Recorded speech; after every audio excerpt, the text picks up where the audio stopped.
Hello friends, मैं अमित गुप्ता आप सभी का एलपीएस अकेडमी यूट्यूब चैनल पर स्वागत करता हूं। तो आप सबको त्रिभुज चैप्टर स्टार्ट है। त्रिभुज चैप्टर की प्रमेय 6.3 तक हो गया है और हम आपको आगे बताएंगे त्रिभुज की समरूपता के लिए कसौटियाँ, और उसके बाद प्रमेय 6.34 ऐसे आगे बढ़ाते चलेंगे। तो त्रिभुज की समरूपता की कसौटियाँ क्या है?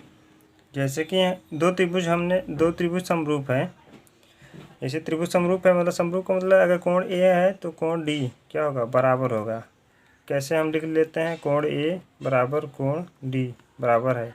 और क्या है? कोण बी बराबर है कोण ई के, यानी कि कोण बी बराबर कोण ई। ठीक है। और क्या बराबर होगा? कोण सी बराबर कोण एफ। ये किस कंडीशन में होता है? आपने पिछली वीडियो में देखा होगा तो पढ़े होंगे तो पता होगा। इस कंडीशन में होता है। ये कंडीशन कौन सा होता है कि ये जब समरूप होती हैं। त्रिभुज ए बी सी और एंड कर देते हैं, एंड त्रिभुज डी ई एफ क्या है? समरूप। डी ई एफ क्या है? समरूप है। समरूप है तो ये कंडीशन है, तीनों कोण आपस में एक दूसरे बराबर रहेंगे। और क्या रहता है कि इनकी संगत भुजाओं का अनुपात भी बराबर होता है। क्या होता है? इन संगत भुजाओं का अनुपात, संगत भुजाओं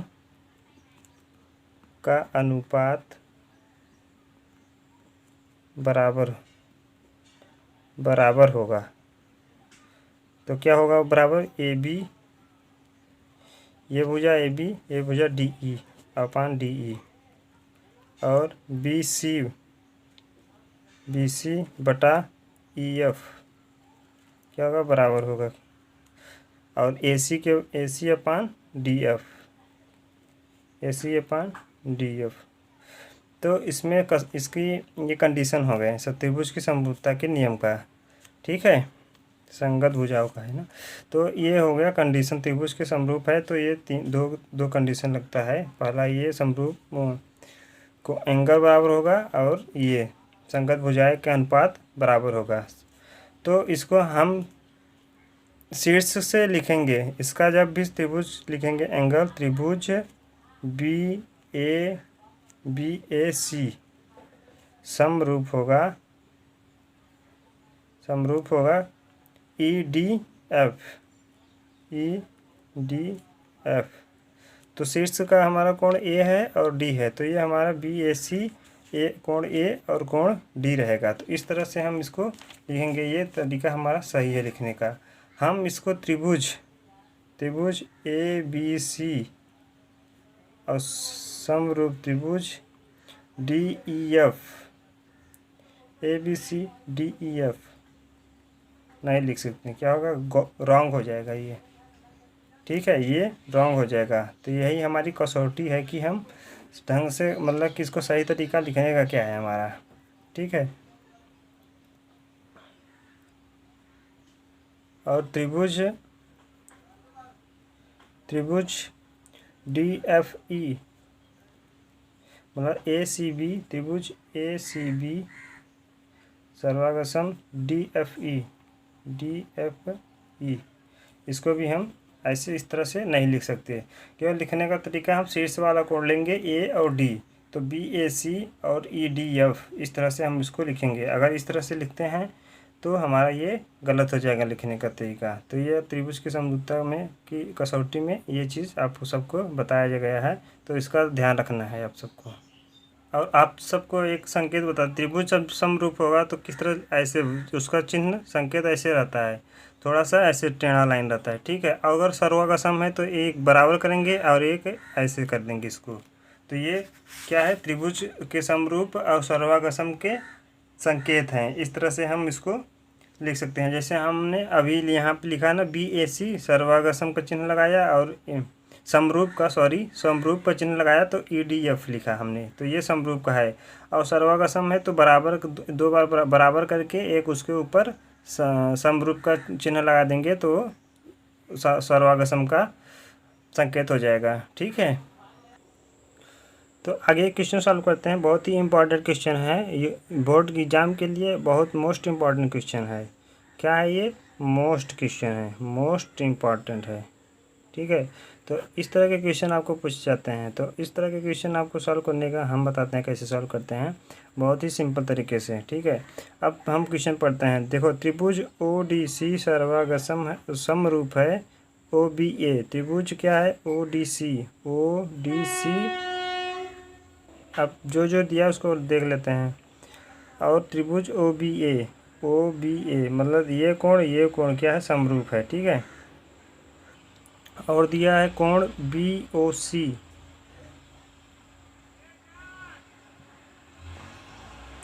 बी ओ सी, कोण बी ओ सी दिया 125 अंश। और क्या दिया है? कोण C D O, C D O 70 अंश। तो निकालना क्या है? डी ओ सी, डी ओ सी निकालना है, ये कोण निकालना है। ठीक है, ये कोण निकालना है हमें। और D C O, D C ओ ये कोण निकालना है। और कौन सा कोण निकालना है? कोण ए ओ A B, O A B ये कोण निकालना है। तो जैसा कि हमें पता होता है कि ये एक लाइन है जैसे, और इसको मैंने ऐसे काट दिया, तो ये अगर 45 अंश है तो ये कितना हो जाएगा? 180 माइनस 45, क्योंकि एक सीधी रेखा क्या बनाता है? 180 अंश का कोण बनाता है कि नहीं? आप सबको, आपने पिछली कक्षा में पढ़े होंगे। तो यहाँ पे भी ऐसे ही होगा। ये कोण जब 125 है तो ये कितना हो जाएगा? 180 माइनस 125। मतलब हम ऐसे लिखेंगे इसको, त्रिभुज तो है नहीं, पर सीधी रेखा है। तो सीधी रेखा क्या होगा? कोण ये डी ओ बी, कोण डी ओ बी लिख लेते हैं ऐसे। तो या फिर हम ऐसे लिखेंगे इसको, डी ओ सी। कोण क्या निकालना है? कोण डी ओ सी निकालना है ना। तो कोण डी ओ सी बराबर क्या हो जाएगा? बी ओ सी, कोण 180 अंश माइनस कोण बी ओ सी। तो निकालते हैं 180 अंश माइनस 125। तो जब यहाँ से घटाएंगे तो कितना आ जाएगा? 55 अंश। तो ये कोण कितना आ गया? 55 अंश आ गया। तो अब त्रिभुज का एक त्रिभुज के तीनों कोणों का योग कितना होता है? त्रिभुज डी ओ सी में त्रिभुज के तीनों कोण का योग क्या होता है? कोण डी प्लस कोण ओ प्लस कोण सी। त्रिभुज के तीन कोणों का योग कितना होता है? 180 अंश होता है, आप सबको पता होगा। तो अब कोण डी दिया है और कोण ओ दिया है। कोण डी कितना दिया है? 70 प्लस कोण ओ दिया, ओ आ गया 55 अंश आ गया था। और कोण सी निकालना है हमें, कोण सी निकालना है। तो 180 हो गया ये। तो कितना हो जाएगा? कोण सी बराबर कितना आ जाएगा?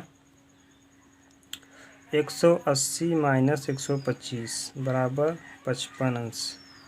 मतलब कि यहाँ पे आ गया हमारा कोण डी सी ओ। ये कोण डी सी ओ हुआ ना, कोण डी सी ओ, कोण 55 अंश।